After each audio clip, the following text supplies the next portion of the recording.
this is BioPhoenix here, and today we're going to be doing another review, and this time it's going to be on a series I talk about quite frequently actually. It's the Dynasty Warriors series. Now I am a huge fan of the series and all, but I think this time we're finally going to get around to actually doing a full-length review of talking about all of the ones as much as I can do.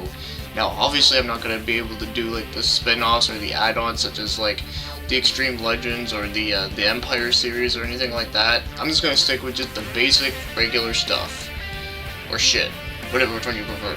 But either way, this is going to be something that I'm going to be doing, and I wanted to do it for quite a while, and I think it's going to be good to do it right now since I'm going to be doing from all the ones from Dynasty Warriors 1 all the way to Dynasty Warriors 6. Now I will probably might do a review of like 7 and 8 later on in life, but just I think as for now, I think we'll just stick with 6. And also, this is probably going to be a 2-part episode since I don't think I'm going to be able to talk about 6 games in one episode. That's just fucking crazy. But anyways, let's start with the basics. Now I'm sure that anyone that knows about the Dynasty Warriors games knows that it's a beat 'em up and hack and slash type game, and it's also a historical game since this game is actually based off of a real event known as the Three Kingdom Era. And if you want to be more specific, it's also based after the book Romance of the Three Kingdoms, written by Lu Guanzhong. Now that is a tongue twister for me.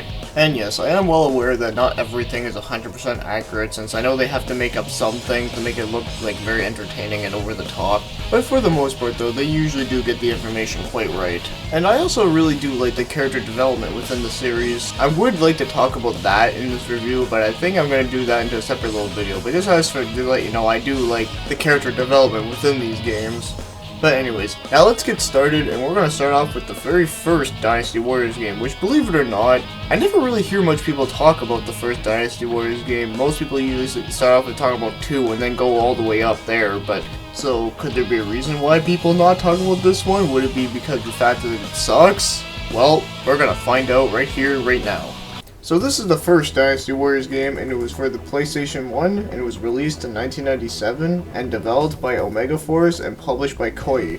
In fact, all of them are developed and published by these companies, so we'll just say it that one time, alright? Now, this is not your average Dynasty Warriors beat 'em up hack and slash game. This is in fact a fighting game. In fact, this game kinda reminds me of the Soul Calibur games, or should I say Soul Blade, since, well, this game did come out around that time. And there are 16 different characters, such as Guan Yu, Zhang Fei, Zhao Yun, and Zhuge Liang from Shu. Then there is Cao Cao, Dian Wei, Zhao Dun, and Su Zhu from Wei. And then there's Lu Sun, Sun Shanxing, also known as SSX for short. And no, I'm not talking about the snowboarding game, Tashi Shi, Zhou Yu. And finally there's Diao Chan and Lu Bu from the other faction. But there are 2 other characters that only appeared in this game, and they happen to be Nobunaga Oda and Tokichi, which are characters based in Asian Japan in case you didn't notice. And like I said, this is a fighting game, and there happens to be 2 attack buttons, and then the other 2 buttons are either guard and parry buttons.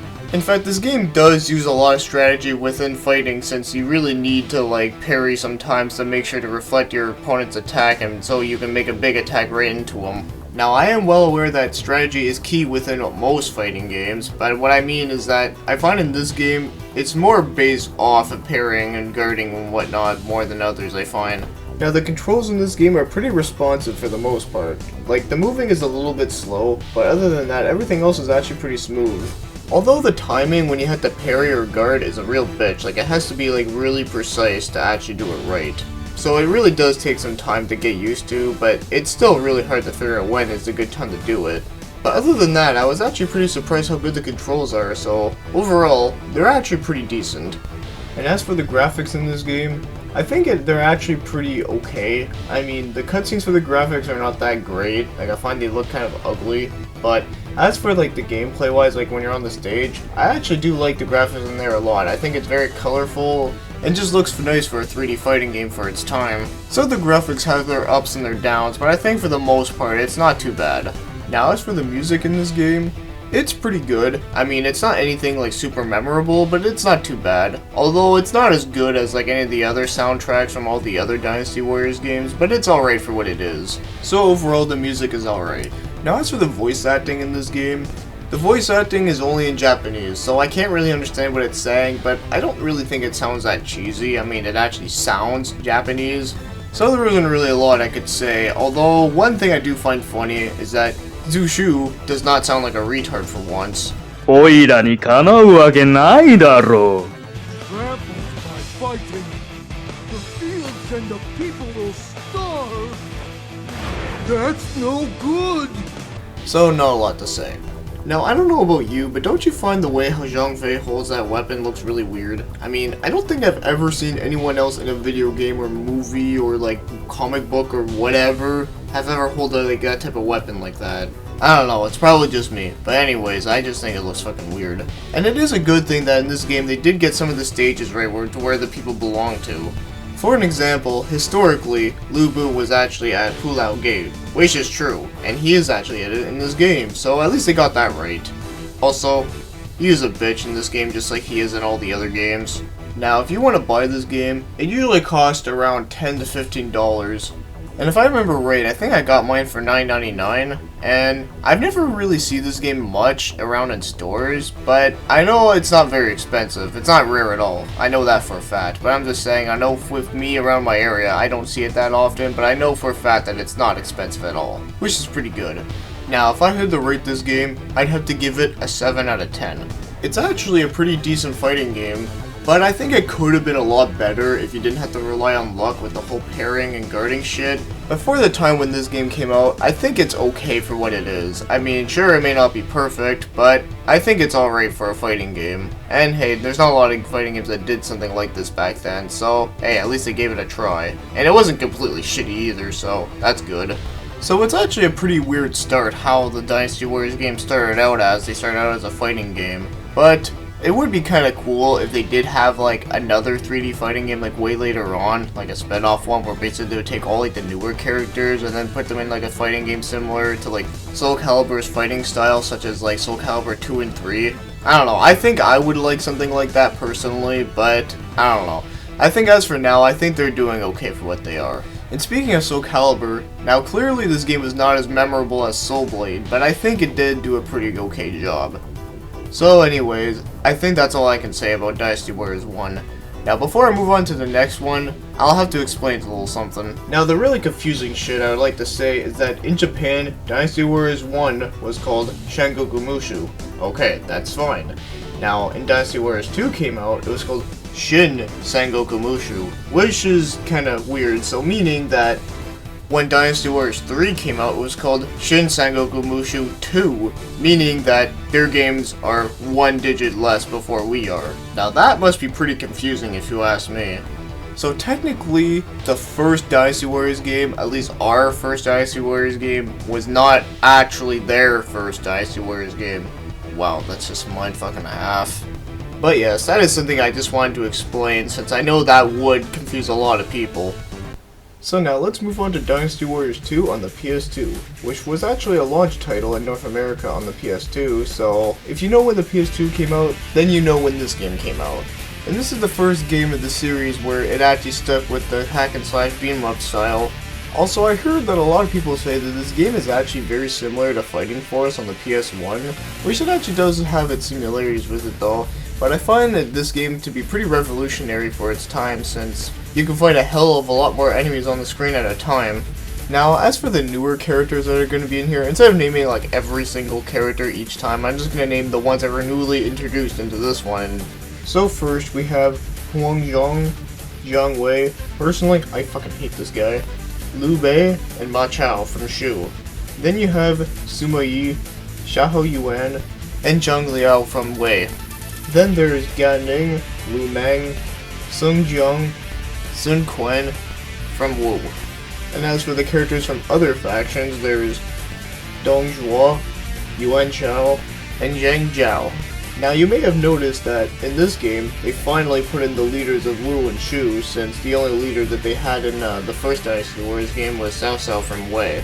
And there was only 8 stages within the game, and examples such as the Yellow Turban's Rebellion, Hulao Gate, and the Battle of Chibi.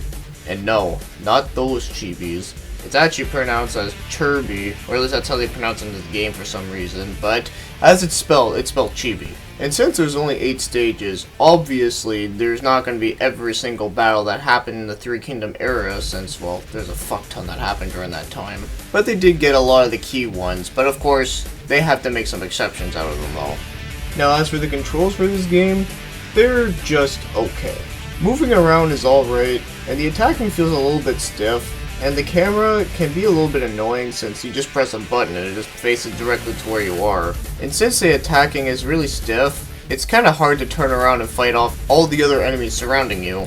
So the controls are not the greatest, but it's not really the worst either. It's still playable, it just gets some time to get used to. Now as for the graphics for this game, they're pretty good for its time. I mean, there may have not been a lot of detail within the textures, but it was pretty impressive to see this much action going on at once, so... Now of course nowadays that's fucking nothing, but for the time when this game came out, it was really something to see. But the game does not really age well, so I don't really know what I could say if it's really good or bad, but I would say at least it's okay. Now as for the music in this game, it's actually pretty good. And this is the starting point in the series where they started to have this rock and roll music inside an ancient China setting, which is pretty random, but hey, it's fucking awesome. But as the series as a whole, when it comes to the music, it usually does bring a smile to my face since it is really fucking awesome. Now if you look at the menu, you only see that there's 2 modes, such as story mode and free mode, which is pretty basic. But I do find it kind of funny how that the icons look like 3D cubes, which reminds me of the main menu for the GameCube, which is actually kind of funny I find. But anyways, now as for the game's voice acting, well, the English voice acting in this game is, how should I put it? It's very, very, very, very cheesy. Not just any ordinary cheese, like laughing cow cheese or some shit like that. And if you don't believe me, well, here are some examples. The time for change is upon us! The time of the Blue Dragon is over! Let all who believe wear my symbol upon their heads! Let them fight by my side! The Yellow Dragon is come! The Alliance had destroyed the ambition of Dongzhuo. Still, the Han remained powerless as each lord began to dream his own dreams of conquest and power. Tako's troops have overtaken us! Brother, lead them to us! Do not worry. Yeah! Yeah, it's pretty laughable, I will admit, but it's fucking funny though. So yeah, the voice acting in this game isn't that great, but hey, it amuses the hell out of me, so at least it's entertaining in some way, right? Now if you want to buy this game, I don't know the exact price, but it should at least be less than $10, I would say. Now if I were to rate this game, I'd probably have to give it a 6 out of 10. It may have not aged very well, but I'm trying to look at it into another's perspective. And I also find that this one is actually pretty hard to get into more, especially if this is not the first one that you've played. Like I know with me, the first Dynasty Warriors game I ever played was Dynasty Warriors 5 when it came out. So it's pretty hard for me to get into this one though, but it's not horrible. It's just, if you're trying to get into the series and you've never played any of them before, you may want to play this one first, but if you played any of the other ones first, then you might as well just want to skip this one. But I'm sure that most people that grew up playing this one first may actually have some nostalgia feeling to it and maybe can actually play it over and over again. But as for me personally, I can't, so unfortunately I can't really say much about that. And I must admit, it was pretty tough to do a review on this game, and it was probably the hardest game to review so far since, well, you know, like I said, it's really hard for me to get into it, so therefore I can't really give like a really good explanation of everything. But I will go out and just say that the game is just okay. Now let's move on to Dynasty Warriors 3, which is the last one we're going to take a look at in this part, and it was released in 2001. Also, it's pretty interesting to know that this is the first Dynasty Warriors game to be on multiple platforms, where the first one and the second one were only on PlayStation consoles, while this one is now on PS2 and Xbox. And something that I never would have guessed is that apparently the PAL region of this game, the distributor, was GHQ. Now that is some strange shit right there. And there is a total of 41 characters in this game. Well, that's an odd number, but anyways, the newer characters are Han Tung and Wei Yan from Shu, Zhu Huang, Zhang He, and Zenji from Wei. Also, it's about time that Wei gets its own female character. And then there's Dequio, Huang Guai, Sun Ce, and Zhao Kueo from Wu. And yes, I have a feeling I must have messed up the two Kueo sisters, but that's what I'm gonna call them for now. And from the other faction, there's Meng Ho and Zhu Rong. And then there are two special characters that are from the other, such as Fu Xi and Nu Hua, that are actually based off of ancient mythology, which is actually kind of cool. Also, there's a lot more stages in this one, so at least they did put in some of the missing stages that were from Dynasty Warriors 2, which is very much improved. And the story in this game has its own linear path of whoever faction you're going with. Also, this is the first Dynasty Warriors game that has its own RPG elements, such as like leveling up characters and gaining skills for each of them. Also, this is the first beat 'em up style Dynasty Warriors game that has 2-player co-op, which is pretty cool. And there is a one-on-one fighting mode in this one, which I guess can be sorta like the first game, but not really, since it doesn't really have the same technique, but it is close as you can get, I guess. Now, as for the controls for this game, they are a bit more improved than Dynasty Warriors 2, but I find that camera thing is still fucking weird. But turning around is a little bit easier though. Though it can still be a little bit of a bitch, but it's not anything to be too worried about though. But the walking in this game has improved, even though you do walk really slow, but it's not the worst thing in the world. So overall, the controls are actually a bit more improved than number 2. Now as for the graphics in this game, they're actually pretty good. And it's a pretty good improvement too, since now you can actually see farther away. And there is nicer detail within it, which is nice. And I'm also sure that you may have noticed that within these games, the main character's outfits always change within the next installment. But usually when they do make like newer outfits, they usually look somewhat similar than before or slightly different, but they do have like the same type of like look, like mostly with like hair and whatnot. So overall, I'd say that the graphics in this one are actually pretty good. And as for the music in this game, it's still awesome, it kicks ass as always, so I really don't know what else I could say. It's still going on and rockin' and rollin', or rollin' rockin', whatever which one you prefer. And now as for the voice acting, it's still cheesy as all hell, but it's still funny as fuck, so let's just show you some more examples of what other cheesy shit they can come up with. Feel the power of my magic! So, was the enemy camp pretty? Father, let me have the forefront! It would be your first battle. I shall expect good. I shall give my life in defense of Lord Liu Bei. Beyond the end! I am Jehodur. Come, fight me. Lord Liu Bei, it is pointless to spill any more blood. You must remember this, Cao Cao. I shall oppose you forever. And don't forget it! A dike? Oh no! Yep, it's still all the same. A little bit better than number 2, but it's still cheesy as all hell. But I do find it funny how they call Cao Cao Cao Cao. Now that is just really strange how the hell they get mixed up with Cao Cao and Cao Cao, but whatever, we'll just leave them to it. Now if you want to buy this game, I also don't know the pinpoint price of it though, but I also do know that it's actually relatively cheap. And I see it pretty often, so it's nothing to be like super hard shit to find, but hey, it's pretty worth owning though for whatever price you can get. As long as it's not too much anyway. Now as for something really random, I do find it pretty interesting to know that this game actually did win an award for selling over 1 million units under 4 months, which is actually pretty impressive, I must say. Now of course, just because the game sells a lot does not make it better, of course, but I mean like, I just think that was pretty interesting. And finally, if I had to rate this game, I'd have to give it a 7 out of 10. It's actually a pretty good game. Now, of course it's not the best within the series I find, but I do think it is a pretty fun one. And it is a lot more improved over Dynasty Warriors 2, which is the most important thing at this time. But there is one thing though that would have been a lot better if they fixed, was that if you ever played this game on split screen, it does lag a little bit, and it's really fucking annoying. But other than that though, I really do think that everything else was actually pretty well received. So yes, I can officially say that this is actually a good one to play when you're mad at the fucking world and you just want to fucking kill everything.